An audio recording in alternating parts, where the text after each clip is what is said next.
our beauty carrots. Quick scrub of those, not even peeled because they're fresh from the garden.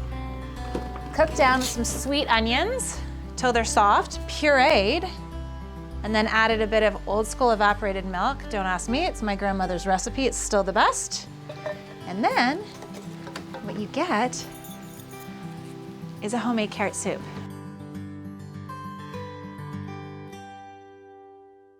Hi, this is Trish Magwood.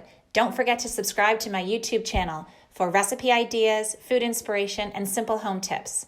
Also go to Trish Magwood on Instagram for food and lifestyle ideas and inspiration, or check out trishmagwood.ca.